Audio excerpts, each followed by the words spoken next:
you've mentioned a couple of times, you've been consistently going to board meetings for 6 years. I know. Why is that? Do I have a life? I actually got started doing that when the district tried to close my son's elementary school. And I listened to what we were hearing from district officials at the school, and then I thought I better go to the board and see what they were talking about at the board. And guess what? They were talking about different things.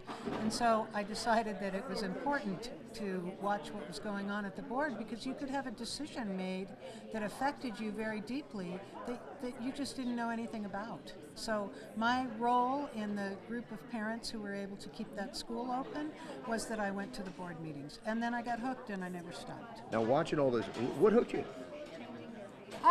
What hooked me? Well, I guess that very same thing, that I could be located in the schools and the board could be so far from what was going on in the schools, that what they could be talking about just did not seem to be based in the broad base of the pyramid, the kids. In all those meetings, you want me to do we need to re-ask anything? Okay. In all those years of meetings, what are the problems that just never seem to go away, that keep coming back? Oh, thank you for asking that question.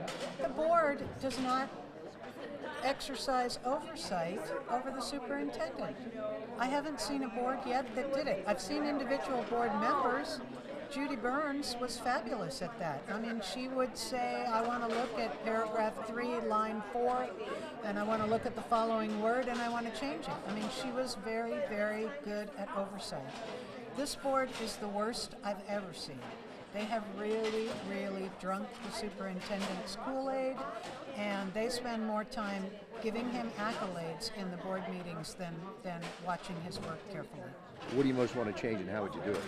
That's what I most want to change. And as part of changing that, I want to see some civility on the board. I mean, honestly, I go to too many of these meetings.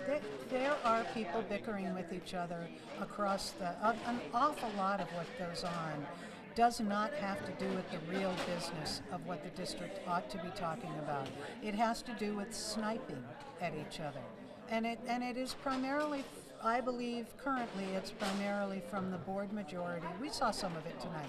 From the board majority to the board minority. There's some return on it, but What's the best argument for putting you on the board? The best argument, I'm prepared, I'm honest, I'm transparent to a fault. I really want to do it. I'm passionate about the kids, and I think I can do a great job. Thanks very much. Anything you want to add? No, I think that'll do it.